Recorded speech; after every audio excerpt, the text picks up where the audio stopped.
All right, everybody, welcome back to another episode of Word with Ty Brownlow. I am your host, Ty Brownlow, and remember, no one is worthless, no story is worthless. Today, ladies and gentlemen, man, I got a very special guest for you, and we are talking about some stuff today that personally, I feel is not talked about enough, and it's not only happening here, but it's happening international as well. But first and foremost, please, everyone, put your hands together for Miss Bongai Mhloyi. Thank you so much, Mr. Brownlow, for having me here tonight. I'm so excited to be here tonight with you. Thank you so much. Look, you are very welcome.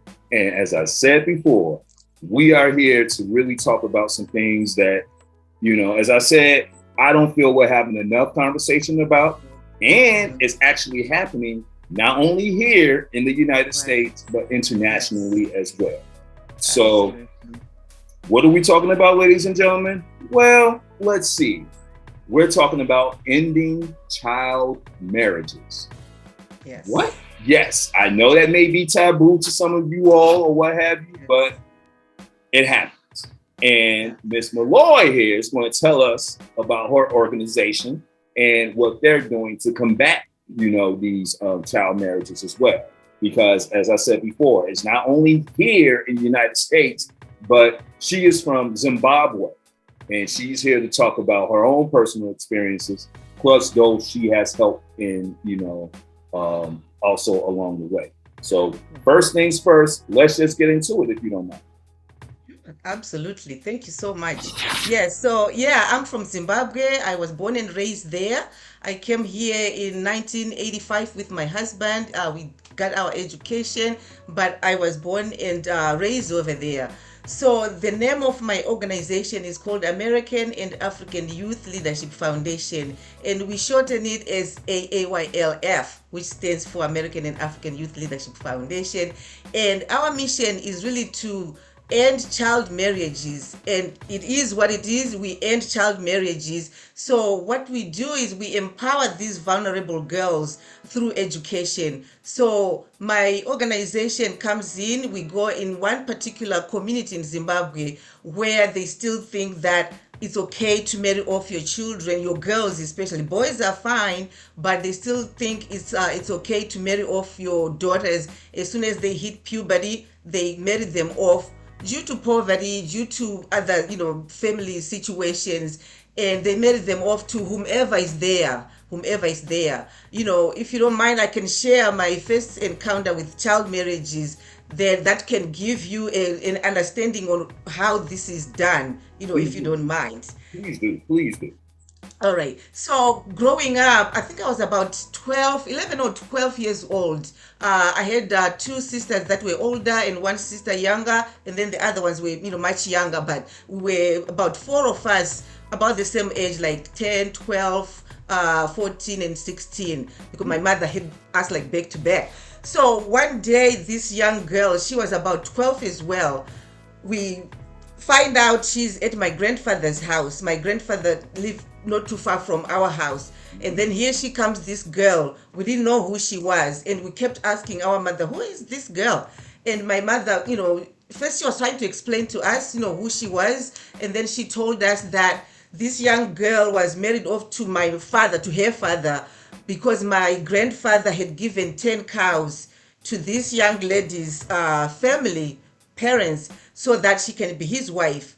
So once they gave it to my grandfather, they get the 10 cows. They can use the 10 cows to feed the family, the rest of the family, and the father can sell the cows. He can do whatever he wants to do with the cows and send the boys to school, because the norm back then was that the boys can continue to go to school because they will carry on the family name, but the girls were going to get married anyway at some point, and then they will be at somebody else's house and family. So just get them out as soon as possible, and now they are no longer your responsibility as a father. She is now her husband's responsibility. So that's the mentality they had. That's how this young girl ended up with my grandfather was 75 years old, and this girl was only 12. You know, Wow. I just want to pause. If you can think about it, she is 12, and this man is 75 years old, and she has to be his wife. She has to bear children with him.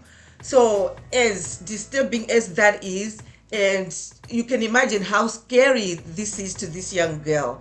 So, as time went on, we developed a friendship with this girl, and every time she would tell us that she didn't want to be there, she would cry. We would be going to school, my sisters and I. She's not allowed to go to school because now she has to prepare to be somebody's wife. Now she has to prepare to be a mother. So as we are going to school, she's not allowed to go to school. We come back from school, we play outside just like little girls do. She's not allowed to play because she's supposed to be a woman now, but she's not. She's a child as well. But she will tell us that she wanted to go to school like we were. She wanted to be a nurse when she finished school, which never happened because of her family situation. They were poor. They needed the cows from my grandfather. So this poor girl ended up having her dreams shattered. She ended up having her whole future thrown out the door. So that was my first encounter with child marriages. So that's how it is. These people, they're still following the backwards cultural belief that you can marry off your daughters as they hit puberty.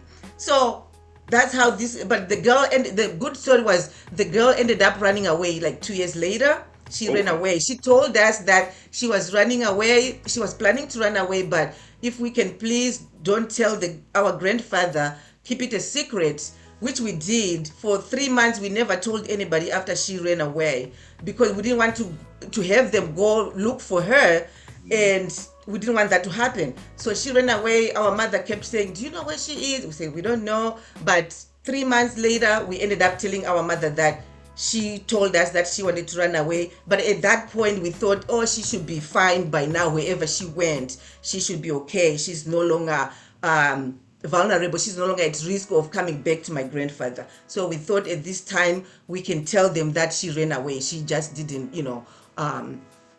disappear, and they don't know where she is, but she ran away.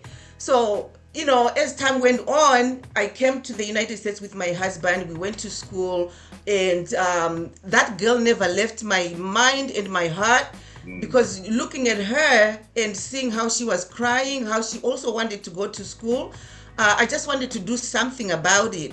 I knew back then I was a child as well, so I couldn't really do anything. So now that I'm a grown woman, and I was fortunate enough, I wasn't married off by my father. My father sent us to school, and I wasn't forced to marry my husband. I fell in love with my husband. We got married. We came over here. We continued with our education. So as we started to work, I kind of saved up a little, a few dollars, and I was helping a few girls over there that I knew in the beginning. And then come 2010, that's when I registered my nonprofit as a 501c3. So I would say my organization was registered by 2010. Okay. Yeah. Okay, so about 11 years. Okay, all right. Yes. Actually, I was supposed to celebrate our 10th year anniversary last year, 2020, but COVID came, we couldn't do that, so I might do that next year.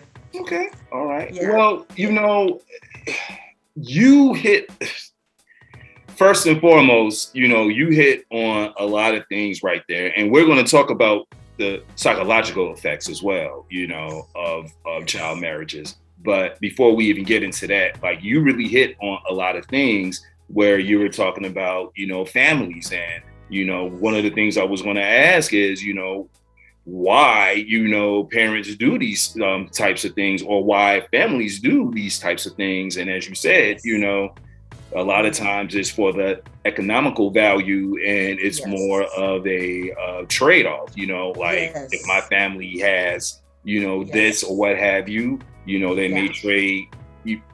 Pretty much in your case, it was 10 cows for the daughter, In other cases, there may be other things, but there's always like a barter almost. I believe that's what I'm looking for, like the barter. Yes, they call it over there, they call it lobola. but it's basically the same as like a barter system, especially these poor families that are doing this practice.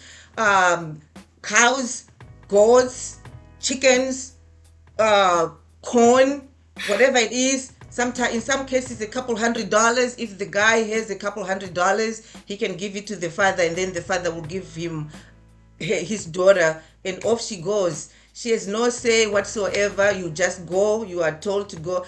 And you were talking about the psychological effect of the Yeah. situation. Imagine this, you have your 12-year-old daughter, she's playing, everything is okay, and then the next morning, pack your bags, you have to go to such and such's house. You'll be like, where am I going? you know Right. and then after you get there, you find out that this person that you are being handed over to, he's like your grandfather. He's like three times the age of your father. It's the psychological part of it you can't even describe. So these girls, they end up being, um I can't even explain, because the psychological part of it is like, okay, first of all, you have to be a wife out of the blue from nowhere, and you have to be a mother out of nowhere. You are a child yourself. You don't even know how to raise a child because you are still growing up.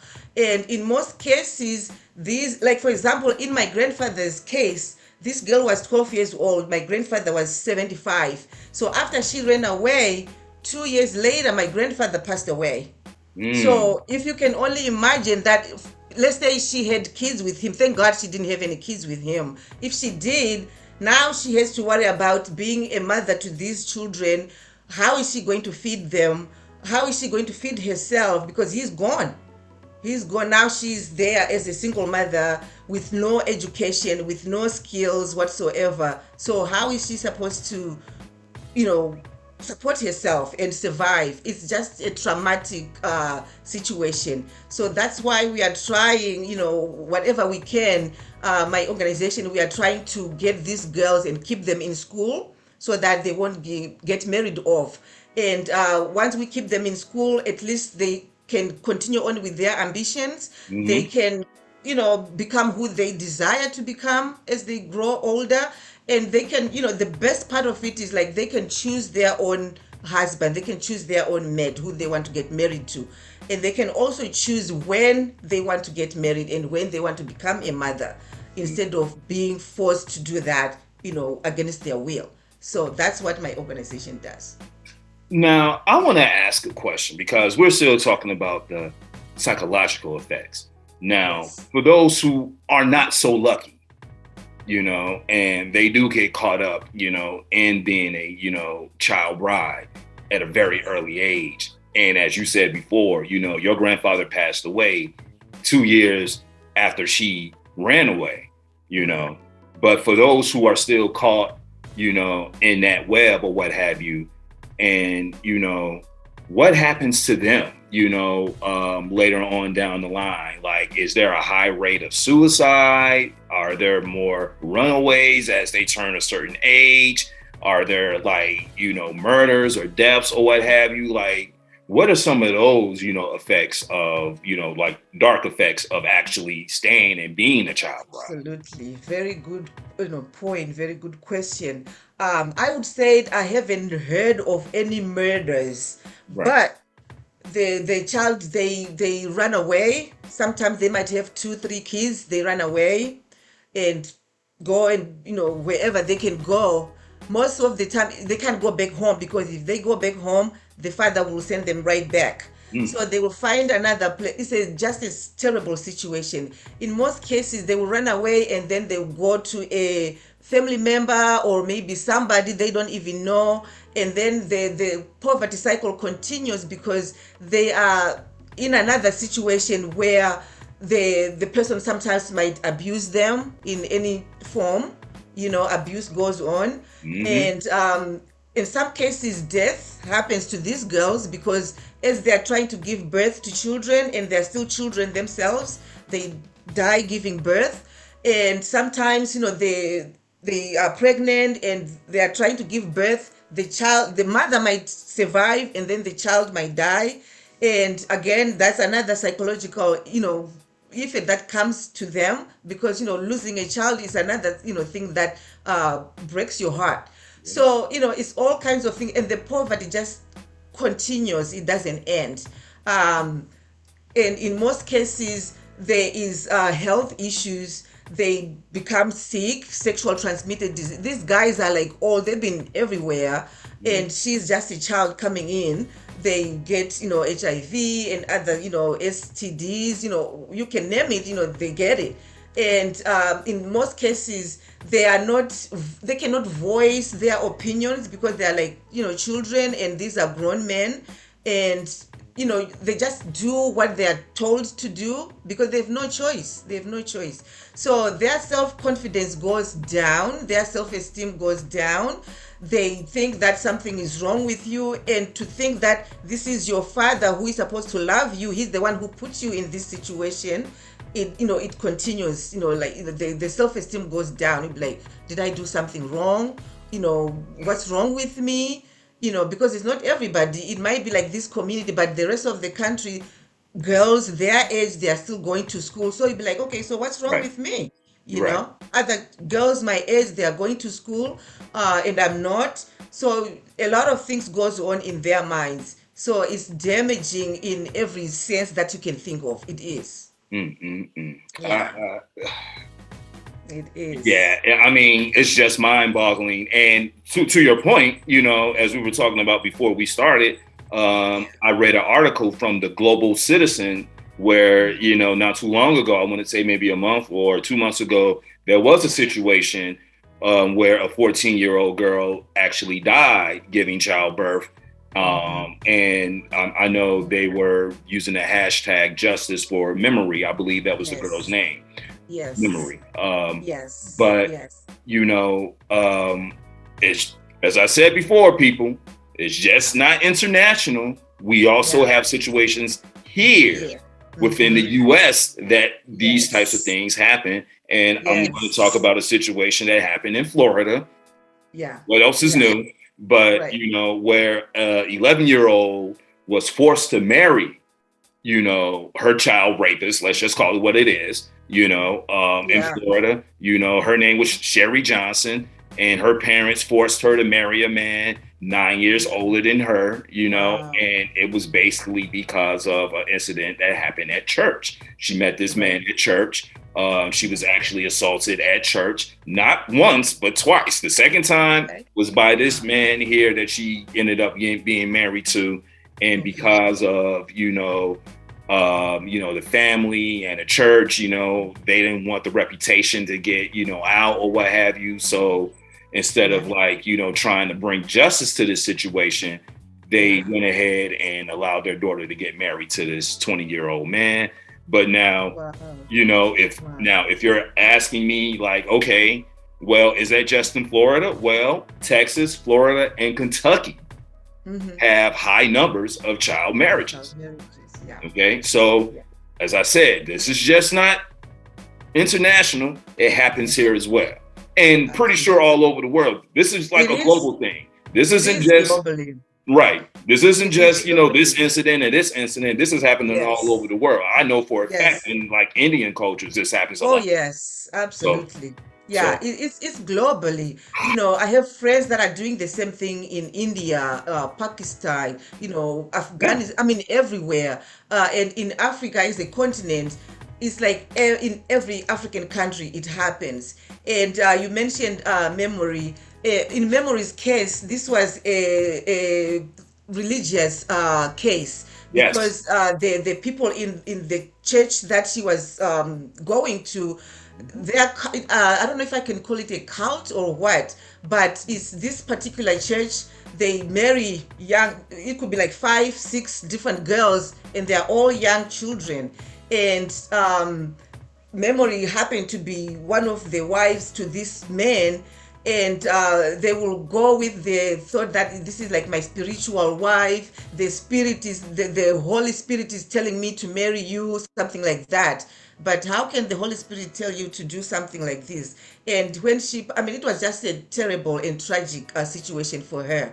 and there was no justice at all. Hopefully, things will continue to, people will continue to bring awareness to these situations, that we won't have another memory. But we just have to keep working on it. We have to keep, doing something, talking about it, exposing these people that are doing these things, so that no girl will be going through such a thing. So it's awful.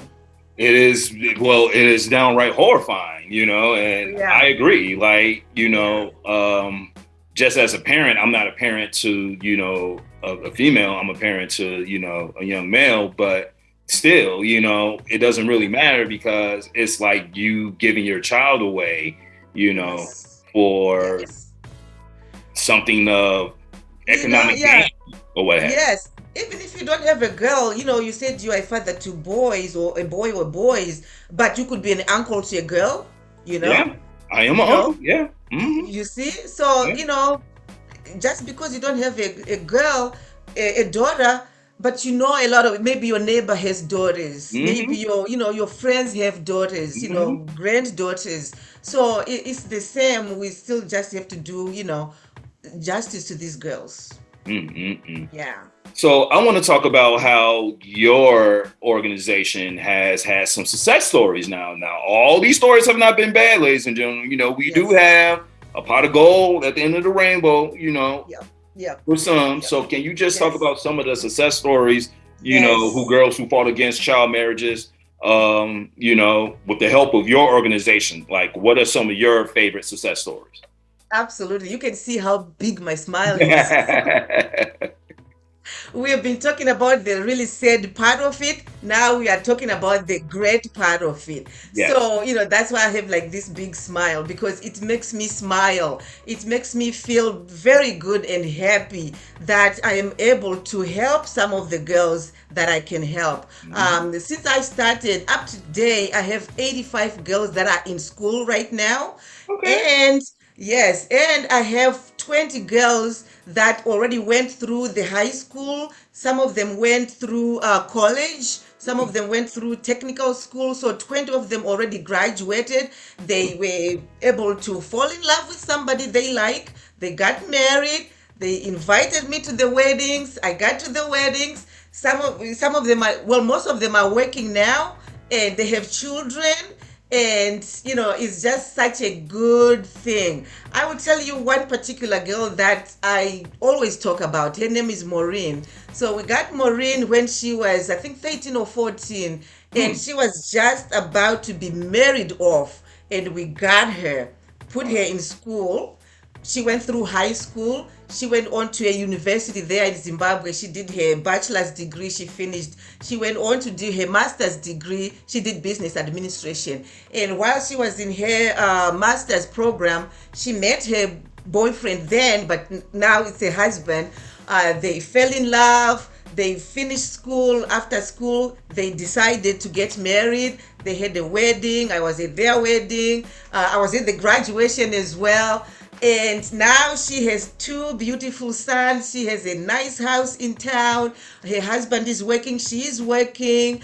And, when I think about her, if she didn't come to our program, I don't even want to think where she could be now, because she could have been married off to a 60-year-old man, and she wouldn't have had any education. So her working now, it was going to be thrown out the window. And but I have so many girls that I have girls that are now teachers, school teachers. I have girls that are nurses. I have girls that are doing in the food industry. They went to culinary school.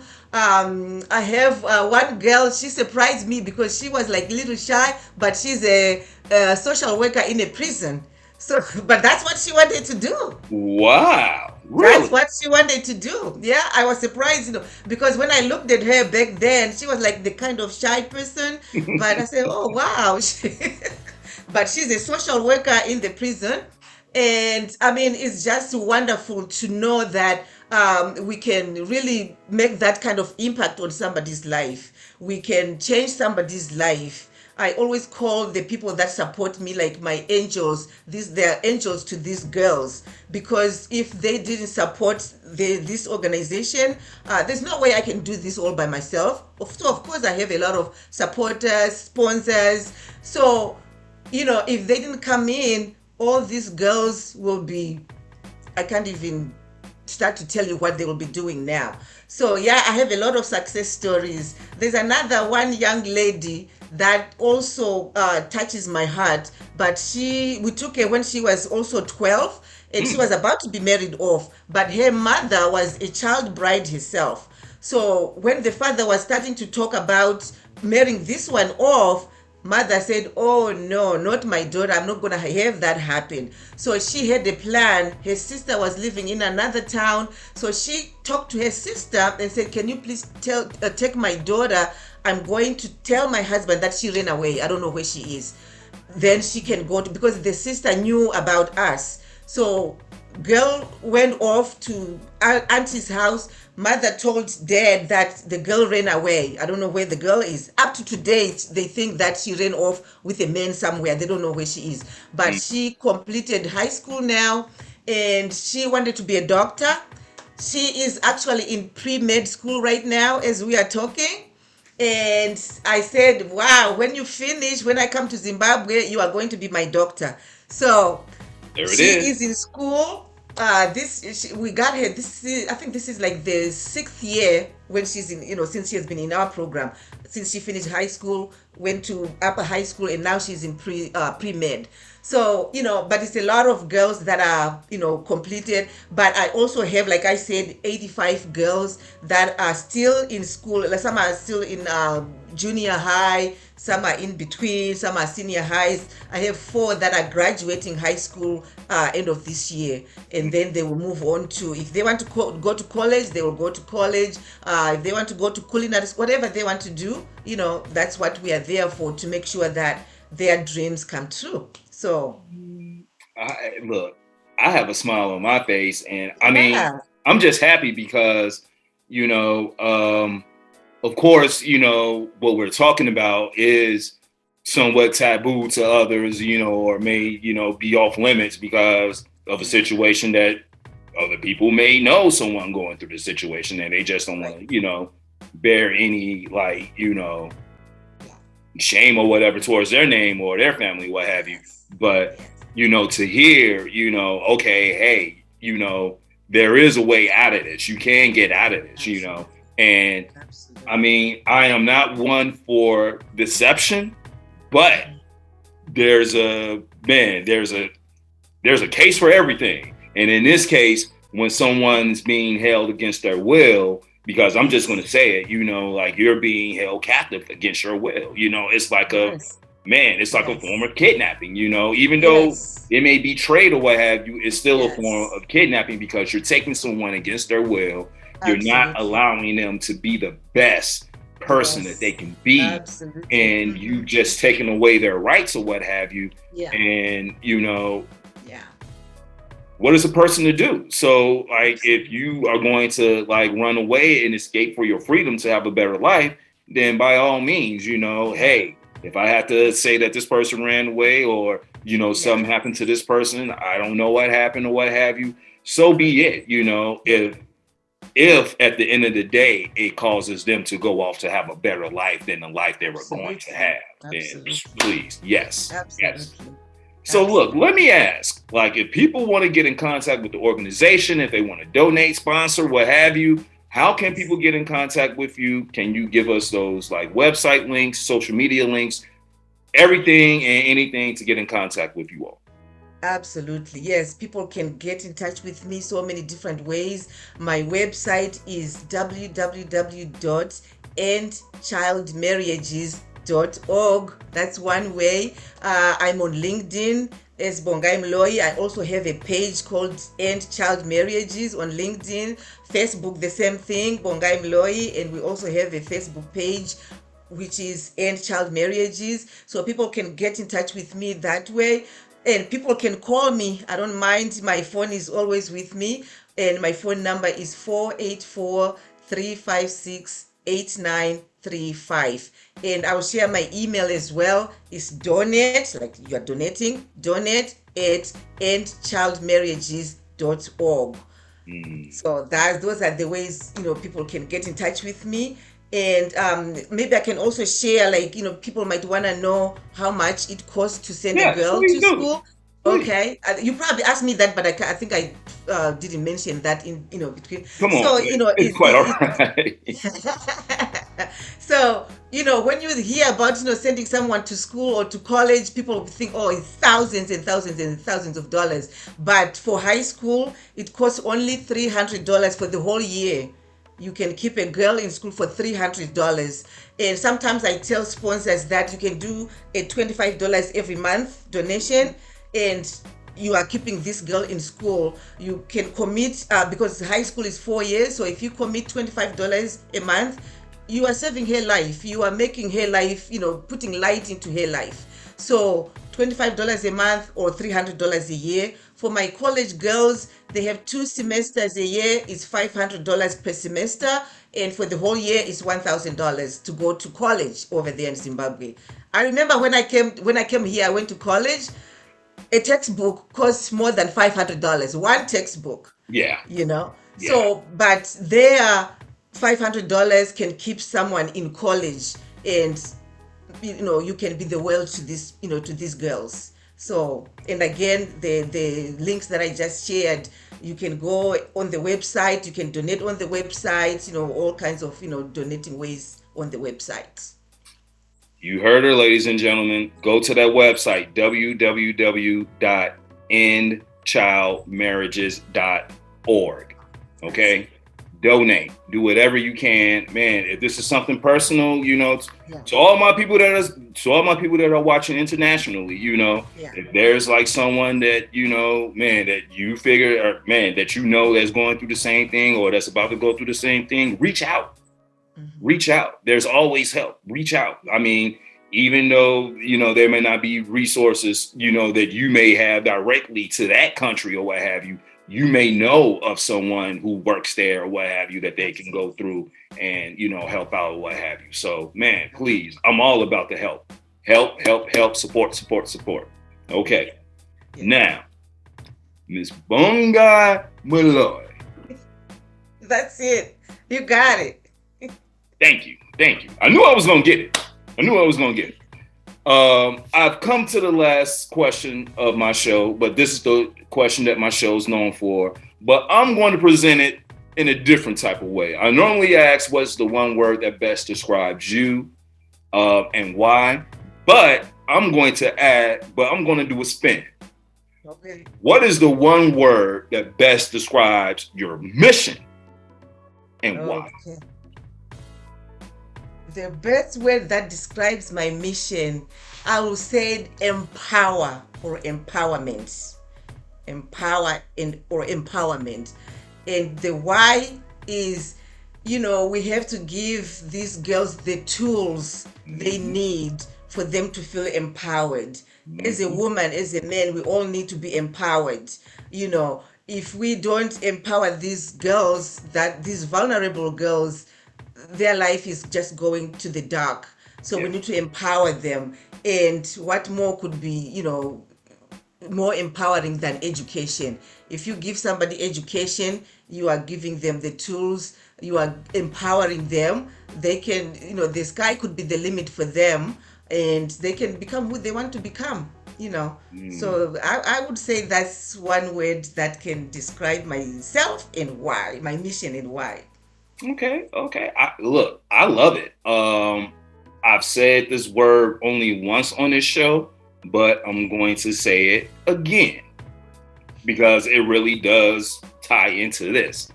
And my word for your mission is crusade or crusader, Okay. And I like that too. I like it. Hey, because Yes. you're on a mission to help. You're on a mission to empower, as you just said, and it's a mission to transform, take out of one, area and put into another for the better, not just a, pillar or whatever, but this is for the better, So if you're already doing these things, you know, and you've been doing these things, I just feel, man, like this is the crusade. You're the crusader. Okay. This is All what right. it's supposed to be. So I'll take that. I'll take that word. those Crusade. are just I my like two it. cents. Those are just my 2 cents. All right. But I no, like it. I look, I have enjoyed this conversation. And I mean, I once again thank you wholeheartedly for coming onto my platform, educating us, you know, because I always try to stay in the lane of informed content. So anyone who comes on this platform, you're going to get informed about something you may already know, but you're going to know a little bit more. Or if there's something that you don't know, now you're exposed to it. Yes, yes, That's just what it is. absolutely. Okay. Thank you So, so much. Thank you for having me. I oh, had fun talking to you, and I hope people heard. And it's all about making people aware of what's going on in other parts of the world. So thank you so much for having me here today. well, you are very, very, very welcome. And anytime, I mean, you know, there's some follow up stories or something that you feel you may want to come back and share with us, please do. Please do. Sure, I mean, sure. the platform will always be open for you. Okay. Sure, sure. Oh, I'm sure I will have some follow up. Like I told you, I'm going to Zimbabwe on Saturday. hmm. I might come back with more stories to share. So, Well, hey, your yes. people will talk to my people and we'll get it done. Okay. All All right. right. All right. Thank you so much. Ladies and gentlemen, this has been Word with Ty Brownlow. I have been your host, Ty Brownlow. Remember, no one is worthless. No story is worthless. You can follow me all social media platforms at Word with Ty Brownlow, or go to my website, tybrownlow.com.